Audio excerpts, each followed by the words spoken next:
Solo Traveler. Siapa yang tak kenal dengan sosok pebisnis yang dengan tekun menekuni bisnisnya dari nol hingga sukses seperti sekarang. Bahkan ia didapuk oleh Presiden Joko Widodo untuk mengisi jajaran di Kabinet Indonesia Maju. Figure of the Day kali ini bersama Menteri Pariwisata dan Ekonomi Kreatif Sandiaga Salahuddin Uno. Halo, selamat pagi Pak Sandi, salam sehat selalu.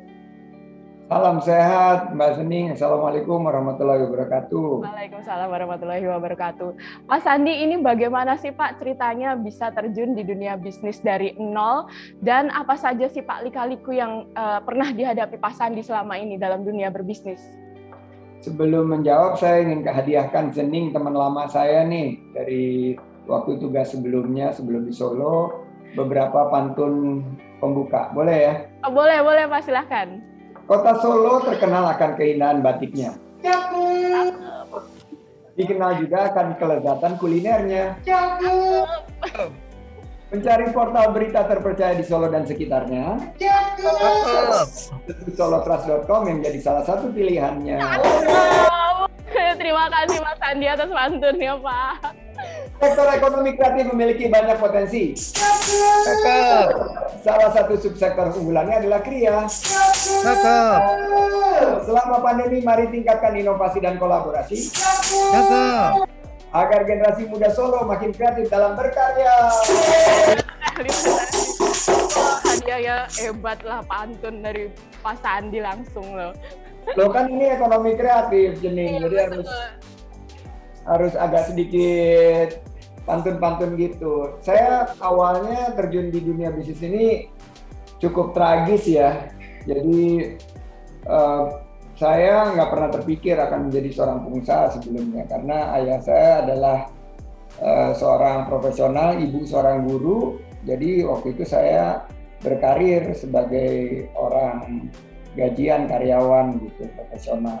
Namun di tahun 97 saya di PHK, saya akhirnya memulai usaha sendiri bareng teman, dan ya jatuh bangun pada saat itu, apalagi kita saat 97-98 itu menghadapi krisis multidimensi.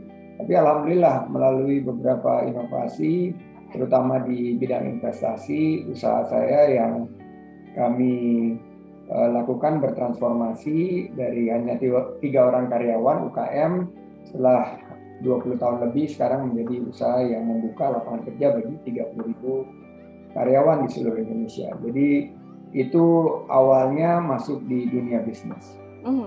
Lika-liku apa Pak yang dihadapin dalam dunia bisnis biasanya nih Pak?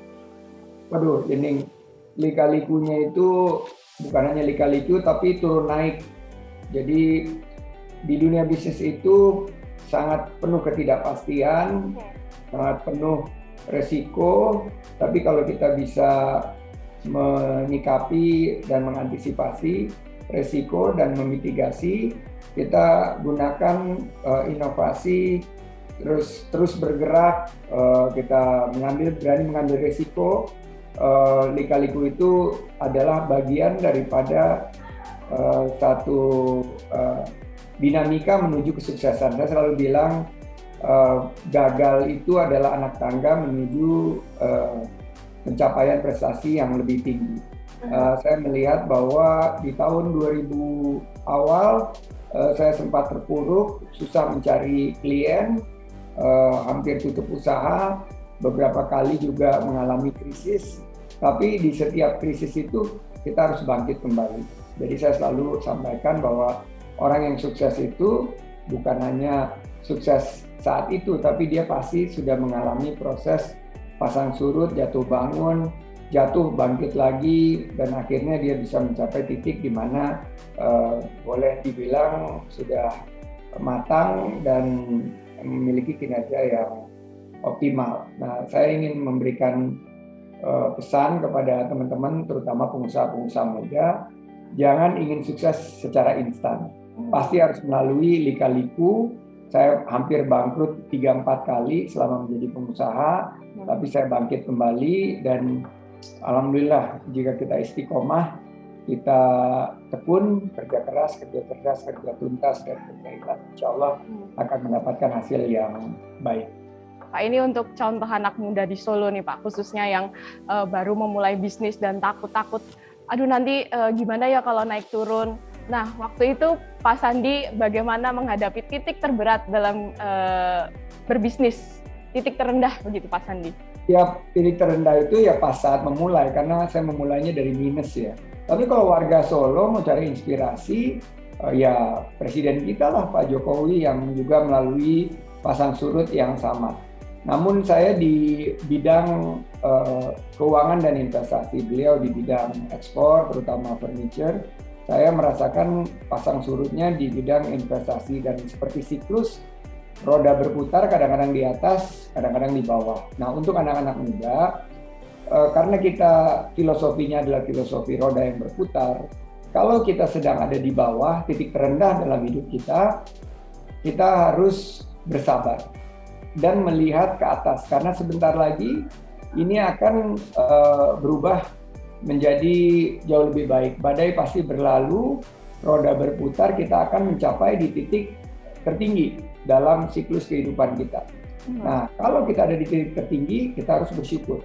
Nah, siklus syukur dan sabar ini adalah cara kita untuk menyikapi dalam dinamika kehidupan kita. Dan jika kita ada di titik terendah dalam hidup, kita bersabar. Dan kita yakin bahwa di balik kesulitan ada kemudahan. Tuhan pasti akan memberikan peluang kita, karena keyakinan kita, jika kita memiliki niat yang tulus ikhlas, kita akan segera menapak jalan untuk menuju ke titik tertinggi. Nah, disinilah siklus kita, sabar, syukur, dan kita sikapi semuanya dengan senyum. Jadi itu yang harus kita lakukan. Dan pantang menyerah tentunya ya Pak Sandi ya? Jangan pernah menyerah, karena kegagalan itu saat kita memutuskan untuk menyerah. Kita harus terus berjuang dan kita harus bergerak, karena selalu ada yang kita temui dalam langkah kita berjuang atau bergerak. The fortune belongs to the bold. Jadi kalau kita terus bergerak, mengambil resiko, berani melangkah, maka kesuksesan dan prestasi itu akan bisa kita raih. Oke, baik Pak Sandi, ini khususnya untuk anak muda nih, khususnya solo truster. Apalagi sekarang ekonomi kreatif terbuka lebar dan anak muda identik dengan ekonomi kreatif. Apa sih yang harus dimiliki anak muda saat ini, Pak Sandi, untuk memulai bisnis? Nah, solo truster ini kalian sangat beruntung, karena kalian ada di satu kota yang boleh dibilang salah satu epicentrum kreativitas anak-anak Indonesia. Dan Solo ini juga sangat dekat dengan tentunya ekonomi kreatif. Baik dari kuliner, tadi kita ngomongin soto ya sebelum on air nih. Kita ngomongin berbagai macam soto yang paling enak atau angkringan di Solo, sampai jening betah banget pindah dari kota besar ke Solo. Fashionnya juga kita lihat, saya kemarin bawa salah satu fashion asli kota Solo ke New York, yaitu Round Division yang kerja sama Dana Hadi. Juga krianya luar biasa, dari wayang sampai kerajinan-kerajinan tangan yang sangat layak untuk diekspor, termasuk furniture. Juga kita lihat dari segi animasi, aplikasi gaming. Ini teman-teman bisa mengambil peluang. Oleh karena itu anak-anak muda solo truster, bulatkan tekad sebagai entrepreneur. Jangan cari lapangan kerja, tapi ciptakan lapangan kerja. Jangan jadi kaum rebahan, tapi jadilah agen perubahan. Jangan jadi anak-anak muda yang lepas tangan, tapi kalian harus turun tangan, ubah peluang dari tantangan menjadi pemenang. Nah, ini yang menurut saya para pelaku ekonomi kreatif, terutama anak-anak muda, diharapkan dapat bukan hanya survive, tapi revive, bertahan, berkembang di era pandemi ini dan menjadi pemenang. Right. Dengan apa? Transformasi digital. Karena digitalisasi ini adalah game changer. Dan saya yakin dalam menjalankan usaha sekarang jauh lebih mudah dari zaman saya di tahun 97-98. Karena sekarang ada teknologi digital. Anak muda harus mampu berinovasi, beradaptasi, dan berkolaborasi. Bagaimana anak-anak muda ini bisa mengatasi berbagai keterbatasan dengan inovasi. Mengatasi keterbatasan dengan adaptasi. Mengatasi keterbatasan dengan kolaborasi. Teknologi digital ini bisa menjadi sarana atau tools yang menentukan winner dan loser. Dan menurut saya Solo Truster ini semua adalah winners, pemenang. Dan kunci sukses usaha di era ekonomi digital bukan berasal dari modal. Saya selalu bilang Solo Truster, jangan semuanya diukur dari, oh saya nggak punya modal. Tapi bagaimana memulai dengan ide, memulai dengan knowledge, memulai dengan know-how. Dan know-how atau pengetahuan ini bisa didapatkan dengan pelatihan dan pendampingan.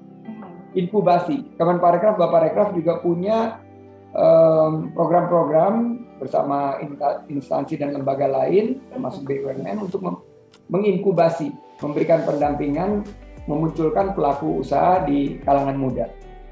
Saya selalu bilang, kan, waduh tapi inovasi itu sulit. Inovasi itu mudah.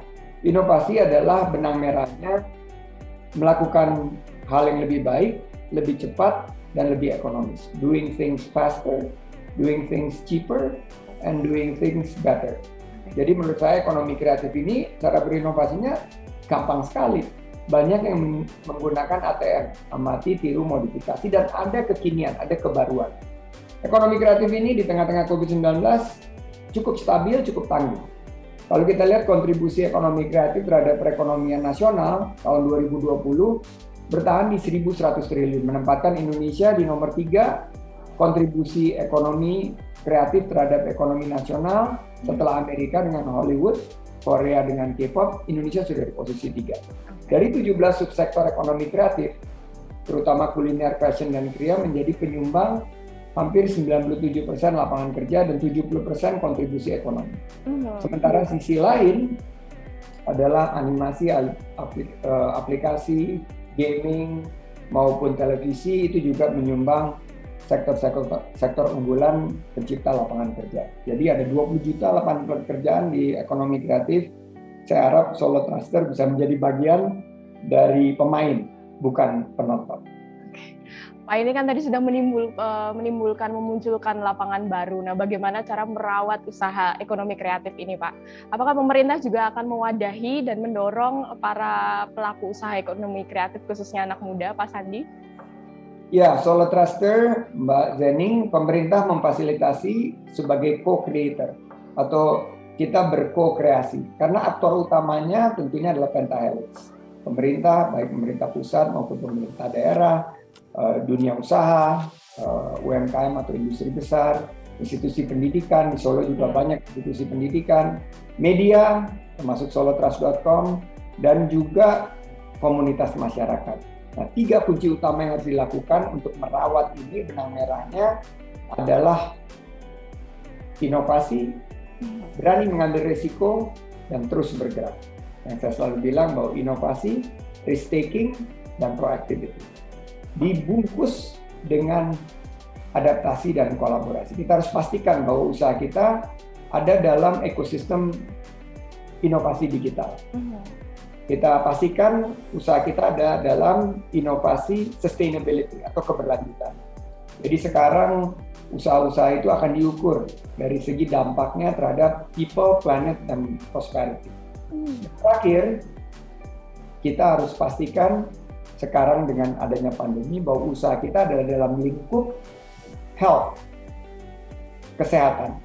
Kita harus pastikan bahwa ekosistem inovasi digital yang beradaptasi dengan protokol kesehatan, berkolaborasi dengan digitalisasi serta industri yang berbasis sustainability akan mampu untuk memberikan satu kesempatan menciptakan lapangan kerja.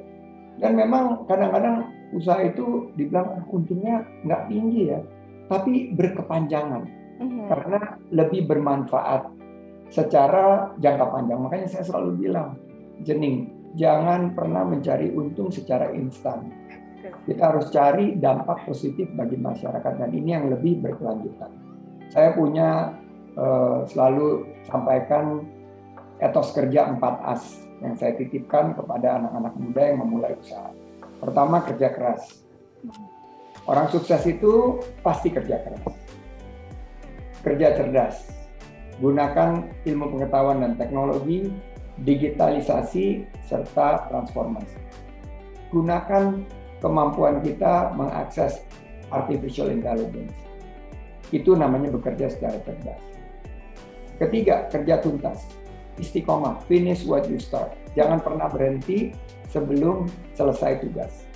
Kerja tuntas, selesaikan. Jangan pernah malas-malesan. Jangan pernah give up di tengah-tengah dan akhirnya menjadi pecundang. Dan terakhir, kerja ikhlas. Do your best and let God do the rest. Berikan yang terbaik dan insya Allah Tuhan akan memberikan pertolongan kepada kita. Jadi itu pesan saya kepada anak-anak muda untuk yang memulai usaha. Pak, ini ada tips khusus nggak nih dari Pak Sandi untuk para anak muda, khususnya solo truster yang mungkin masih ragu untuk terjun dalam dunia bisnis ekonomi kreatif nih, Pak? Buat saya sangat jelas bahwa ini adalah generasi yang akan menentukan Indonesia emas di 2045. Para ahli dan tentunya pimpinan-pemimpin Indonesia sudah menargetkan Indonesia masuk menjadi ekonomi nomor 4 terbesar di dunia di tahun 2045. Sekarang pertanyaannya, mau menjadi penonton atau mau menjadi pemenang? Bisa aja kita penonton, nggak memulai usaha dan akhirnya melihat teman-teman kita sukses dan akhirnya kita gigit jari. Atau kita berani mengambil risiko, mungkin gagal, tapi lebih banyak yang sukses setelah mampu bangkit dari kegagalan. Saya melihat tokoh-tokoh yang sukses adalah yang berhasil ulet dan tangguh dalam menyikapi kegagalan dalam memulai usahanya. Jadi pertanyaannya adalah, apakah kita mau menjadi bagian daripada pemenang atau hanya sebagai yang kita lakukan sekarang menunggu? Menurut saya saatnya sekarang untuk mengambil inisiatif, jangan pernah menunggu, jemput bola dan wujudkan peluang kita sehingga kita akan mampu untuk sukses di masa datang. Dan tentunya Kementerian Pariwisata dan Ekonomi Kreatif terus mendorong para anak muda ini ya Pak ya untuk terjun dalam dunia bisnis, menciptakan lapangan kerja di bidang ekonomi kreatif. 1000% kita akan dukung, dan Solo Truster kita punya program-program yang mudah-mudahan nanti kita bisa berkolaborasi ke depan. Kemenparekraf tentunya sebagai bagian daripada pemerintah ingin melihat lebih banyak anak-anak muda maju untuk mengambil peluang, ciptakan lapangan pekerjaan, dan wujudkan Indonesia emas. Terima kasih Pak Sandi atas perbincangannya. Adakah pantun penutup Pak Sandi untuk kami? Ada pantun penutup. Oke, jangan kita lupa. tunggu. Are you ready? Yes, we're ready. Salah satu penyanyi muda adalah Sarah Fajira. Suaranya istimewa, menarik penampilan panggungnya.